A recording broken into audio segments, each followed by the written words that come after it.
Saudara-saudariku yang terkasih dalam Kristus, selamat berjumpa kembali dalam Renungan Harian Katolik di hari Jumat 14 Maret 2025. Pada hari ini, kita akan bersama-sama mendengarkan dan merenungkan firman Tuhan dari Injil Matius bab 5 ayat 20 sampai 26.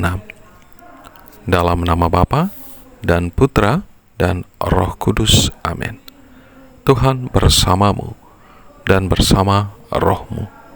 Inilah Injil suci menurut Matius. Dimuliakanlah Tuhan. Dalam khotbah di bukit, berkatalah Yesus kepada murid-muridnya, "Jika hidup keagamaanmu tidak lebih benar daripada hidup keagamaan ahli-ahli Taurat dan orang-orang Farisi, kalian tidak akan masuk ke dalam kerajaan surga. Kalian telah mendengar apa yang difirmankan kepada nenek moyang kita. Jangan membunuh, siapa yang membunuh harus dihukum. Tetapi aku berkata kepadamu, setiap orang yang marah terhadap saudaranya harus dihukum. Barang siapa berkata kepada saudaranya kafir, harus dihadapkan ke mahkamah agama. Dan siapa yang berkata jahil, harus diserahkan ke dalam neraka yang menyala-nyala. Sebab itu, jika engkau mempersembahkan persembahan di atas mezbah, dan engkau teringat akan sesuatu yang ada dalam hati saudaramu terhadap engkau, tinggalkanlah persembahan di depan mezbah itu, dan pergilah berdamai dahulu dengan saudaramu, lalu kembali untuk mempersembahkan persembahan itu. Segeralah berdamai dengan lawanmu selama engkau bersama-sama dengan dia di tengah jalan, supaya lawanmu itu jangan menyerahkan engkau kepada hakim, dan hakim itu menyerahkan engkau kepada pembantunya, dan engkau dilemparkan ke dalam penjara. Aku berkata kepadamu, sesungguhnya engkau tidak akan keluar dari sana sebelum engkau membayar utangmu sampai lunas." Demikianlah Injil Tuhan. Terpujilah Kristus. Saudara-saudariku yang terkasih dalam Kristus, Tuhan Yesus dalam perikop Injil yang kita dengar bersama hari ini menantang murid-muridnya dan tentunya menantang kita sekalian untuk membangun kehidupan yang lebih bersahaja, yang lebih berkualitas dibandingkan dengan orang-orang Farisi dan ahli-ahli Taurat. Tuhan Yesus menantang kita untuk melihat kehidupan kita pada inti terdalam dari diri kita. Kita harus memerangi kejahatan sampai ke akar-akarnya, sebelum hal itu muncul ke permukaan sebagai kejahatan. Kita harus bisa mengalahkan rasa marah yang menjadi cikal bakal dari pembunuhan.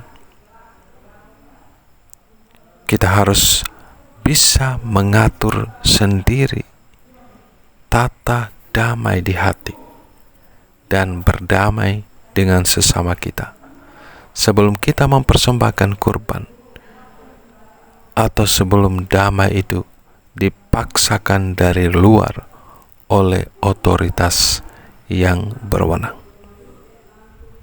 Saudara-saudariku yang terkasih dalam Kristus, sabda Tuhan hari ini juga tentunya mengajak kita untuk membangun kehidupan kita sebagai murid-murid Kristus yang memiliki integritas yang baik. Jika kita telusuri dalam Kamus Umum Bahasa Indonesia, integritas merupakan sesuatu yang utuh, sempurna. Tidak ada kepalsuan. Kita diajak untuk membangun kehidupan yang baik dan benar sebagai murid-murid Kristus, bukan dalam kepalsuan, bukan menjadi murid Kristus yang setengah-setengah. Saudara-saudariku yang terkasih dalam Kristus, dengan demikian, sebagai murid Kristus, kita harus hidup sesuai dengan identitas kita sebagai murid-muridnya. Jangan sampai kita mengaku sebagai murid Kristus, tetapi dalam kenyataan hidup setiap hari, hidup kita secara pribadi jauh dari ajaran Kristus. Kita akhirnya mengalami yang namanya krisis identitas. Mengaku sebagai murid Kristus, tetapi hidup kita tidak sebagaimana yang Kristus ajarkan, Kristus kehendaki. Saudara-saudari yang terkasih dalam Kristus, semoga dengan bacaan suci hari ini, dengan kecaman Yesus yang Ia lontarkan kepada murid-muridnya, kita pun semakin membangun kehidupan yang lebih berkualitas, lebih bersahaja, lebih berintegritas, sehingga hidup karya pelayanan kita semakin berbuah berkat. Orang semakin percaya kepada Kristus kalau kita yang adalah murid-muridnya sungguh-sungguh hidup sebagaimana murid Kristus. Berkat Tuhan beserta kita sekalian. Bapa, Putra, dan Roh Kudus. Amin.